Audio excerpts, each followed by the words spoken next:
আসসালামু আলাইকুম, welcome back to my channel with another new blog. আশা করি সবাই ভালো আছে, আমি অনেক ভালো আছি তোমাদের দোয়াতে।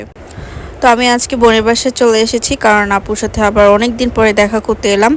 কন্টিনিউয়াসলি এত বেশি ব্যস্ত ছিলাম এই জন্য, তো ওভাবে দেখা করা হয় না আপু আর আমার ভাগ্নির সাথে। তো এই জন্য চলে আসা, কারণ আবার কবে ছুটি পাবো জানি না। এই জন্য আপু সকালবেলা উঠেই চিংড়ি মাছের বড়া আমার জন্য করেছে, তারপর মিনি সামোচা ভেজেছে। এগুলো নাস্তা করে, যদিও এগুলো আগের দিন সন্ধ্যায় আমি পৌঁছেছি তখনকার নাস্তা, কিন্তু সকালবেলার ব্রেকফাস্ট যেটা করেছে সেটা তোমাদেরকে দেখাচ্ছি। কাচকি মাছ শুটকি দিয়ে প্রচুর কাঁচামরিচ, পেঁয়াজ, রসুন তোমরা দেখতে পাচ্ছ, তার সাথে দেখতে পেলে প্রচুর পেঁয়াজ দিয়ে ভালো করে এটা ভেজে নিচ্ছে। বুঝতে পারছো, বাদামও দেখতে পাচ্ছ, তাহলে কি হতে পারে একটু আইডিয়া করো। আইডিয়া যারা করতে পেরেছো তাদের তো নতুন করে বলার কিছু নেই। আজকে খুব একটা ইয়ামি ফুড তৈরি হচ্ছে সকালে, এটা তো দেখে বোঝা যাচ্ছে। তো যারা খুদের ভাত কখনো খাওনি, আমি তো সবাইকে সাজেস্ট করব একবার হলেও ট্রাই করো। এখন আলাদা করে বাজারে খুদ পাওয়া যায়, এবং সে খুদের মধ্যে কোনো বালু, আকির বা ময়লার কোনো ভয় তেমন থাকে না। তোমরা একবার মানে কিনে খেতে পারো, তারপরে আমাকে জানিও যে কেমন লেগেছে তোমাদের।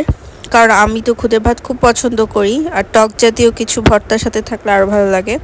আর বলে রাখি, প্রথমে যে লাউয়ের শাক তোমরা দেখতে পারলে, তার সাথে কাঁঠালের বিচি, যেটা আমার খুবই খুবই খুবই খুবই খুবই প্রিয়।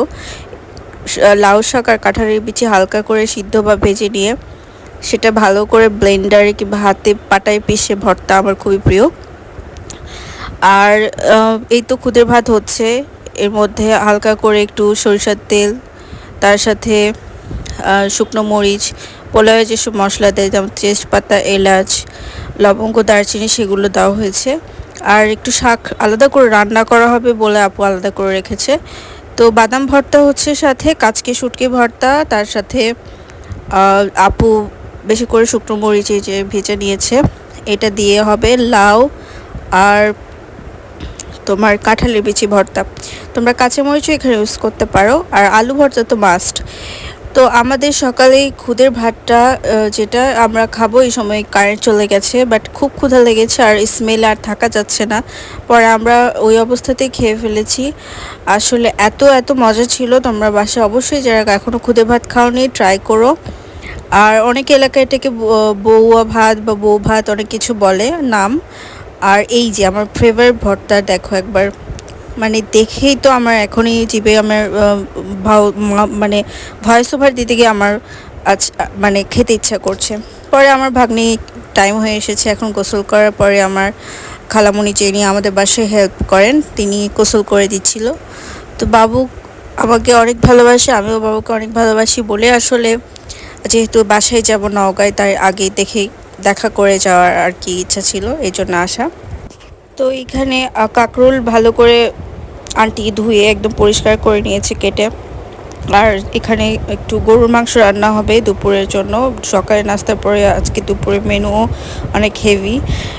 তো কাঁকরোল ভাজি করা হবে, একদমই চিকন চিকন স্লাইস করে কাটা হয়েছে। আর যে আলুগুলো কাটা হয়েছে দেখলে, সেগুলো একদম লাস্টের দিকে মাংস সিদ্ধ হওয়ার পরে দেওয়া হবে, কারণ আলু আর মাংস একসঙ্গে দিলে হয় কি, মাংসটা সিদ্ধ ঠিকঠাক থাকলেও আলুটা গলে যায়, তাই একটু পরে দেওয়া হবে। তারপরে এই তো আপুর রান্না তো আর নতুন করে বলার কিছু নেই। আমাদের বাসার সবার রান্নায় মোটামুটি ভালো, আলহামদুলিল্লাহ। আর আমার বোন অনেক ভালো রান্না করে। তোমাদেরকে তো খাওয়াতে পারছি না, বাট আমি গরু মাংস যদিও খুব বেশি পছন্দ করি না, মানে খাই কিন্তু খুব কম। আর এই জন্য আর কি আমার কাছে এভারেস্ট লেগেছে। আর তোমাদের কাছে তো অবশ্যই ভালো লাগবে, কারণ ওই যে বললাম আমার বোনের রান্না তো আমি নিয়মিত খাই, এই জন্য আমার কাছে এভারেস্ট লাগে। আর তোমরা যদি খাও তোমরা একদম পাগল হয়ে যাবে, এত ভালো আর কি এক্সপ্লেন করতে পারছি না। তো এরকম স্লাইস চিকন চিকন করে কাটার অর্থ হচ্ছে এটা দিয়ে একটা পাঁপড়ের মতো ক্রিস্পি করা হবে কাঁকরোল দিয়ে।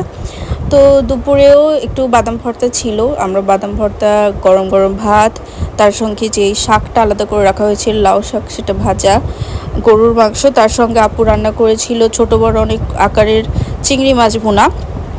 এই যে কাঁকড়ার মতো কয়েকটা চিংড়ির ছিল, লেগ ছিল, এগুলো মজা হয়েছিল। আর সঙ্গে সালাদ তো আছেই, লেবু আছে। আর সকালে একটু ভর্তাও ছিল, আমার প্রিয় লাউ শাক আর কাঁঠালের বিচি ভর্তা। আর যেটা ক্রিসপি চিপসের মতো, এটা তো চিপসের মতনই হয়েছে আসলে। এটা যারা কাঁকরোল ভাজে একটু মোটা করে ভাজো, তার একটু পাতলা করে ভেজে খেয়ে দেখতে পারো, আশা করি তোমাদের ভালো লাগবে। রাতের মেনুতে এই গরুর মাংসটাই দুপুরে সেটা ছিল, সঙ্গে আপু একটু পিঠা রান্না করেছিল। 2 রকমের পিঠা করা হয়েছে এখানে, তোমরা দেখতে পাচ্ছ। এটাকে এক এক এলাকায় এক একটা পিঠা বলে, আমরা বলি চিতই পিঠা।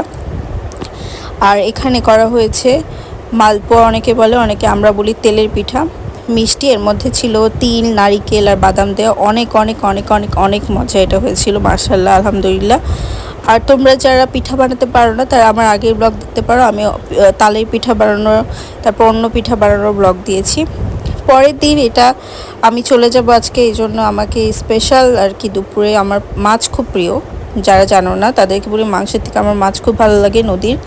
তো আন্টি রান্না করছিল আমার জন্য পাবদা মাছ, আর আপু তো হেল্প করেছে হালকা পাতলা, বাট আমার বাসা থেকেই নিয়ে আসা আর কি। আম্মু এসেছিল, তখনই এসেছিল আমার নিজের আম্মু, আন্টিদের বাসায় এসেছিল তখন ছোট মাছ বিভিন্ন নদীর, সেগুলো এনেছিল, সেগুলো দিয়ে একটা চচ্চড়ি সবজি দিয়ে, তারপরে কলমি শাক, আমি শাক খুব পছন্দ করি জানো, এই জন্য কলমি শাক ভাজা। তো এগুলো খেয়ে আর কি আমরা মানে পরের দিন আমি হোস্টেলে গেছিলাম, ওখান থেকে আমি নিজেই বাসায় যাচ্ছি, কারণ বাসায় কিছু কাজ আছে, অনেকদিন পর বাসায় যাব, তারপর আবারই ফিরবো। আর এই মুহূর্তে বর্ষাকাল বাংলাদেশে, তো এই মুহূর্তে প্রচণ্ড বৃষ্টি হচ্ছে এবং যমুনা সেতু পার হচ্ছে এখন। তো আমি তোমাদেরকে হালকা করে ভিডিওতে দেখালাম কত সুন্দর লাগছে। আমাদের দেশটা আসলে খুব সুন্দর। সবসময় হয়তো এত বেশি জনসংখ্যা পরিষ্কার রাখা সম্ভব হয় না, তারপরেও কিন্তু আমাদের বাঙালিরা কিন্তু যথেষ্ট পরিষ্কার, কিন্তু এই জন্য এত জনসংখ্যা থাকার পরও দেখতে পাচ্ছ রাস্তাটা এতটাও নোংরা না। তবে ঢাকা শহর বরাবর আরও বেশি জনসংখ্যা হয় বলে একটু নোংরা হয়। আর রাস্তার সাইডে অনেক ফুলের গাছ, এগুলো আর কি উপভোগ করছিলাম, এই সময় একটু বইও পড়ছিলাম, তো একটু ভাবলাম তোমাদের সাথে ভিডিও ক্লিপ শেয়ার করি। আর ভালো লাগবে আসলে, সবুজ প্রকৃতি, আমার প্রকৃতি খুব পছন্দ, এই জন্যই আসলে আমি ব্লগ করার মূল উদ্দেশ্য হচ্ছে তোমাদের সাথে আমাদের দেশটা শেয়ার করা। যারা বাইরে থাকো তারা অন্তত আমার এই ভিডিওটা দেখতে পারবে এই জন্য।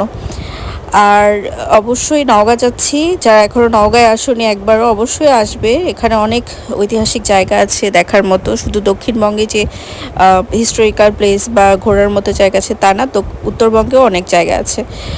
আর এই তো আজকে এই পর্যন্ত। আমার ব্লগটিতে যারা নতুন দেখছো, ভালো লাগলে লাইক, কমেন্ট, শেয়ার আর সাবস্ক্রাইব করতে ভুলো না। আর যারা অলরেডি করেছো তাদের সবাইকে অনেক অনেক ধন্যবাদ। সামনে আরও ব্লগ দেওয়ার চেষ্টা করব, আমার জন্য সবাই দোয়া করো। আবারও ঢাকা ফিরবো খুব শিগগিরই, আর ক্লাস যেহেতু আছে, পরীক্ষা আছে, অবশ্যই ফিরতে হবে। এই তো। আর এই তো যমুনা সেতু, আমি এই সময় না মানে লাকিলি কিনা যায় না, আমি এই সময় নদী বিষয়ে পড়ছিলাম, ওই সময় নদী আর ব্রিজ সামনে চলে এসেছে, তাই তোমাদের সাথে আরেকবার শেয়ার করলাম। আল্লাহ হাফিজ বন্ধুরা, ভালো থেকো।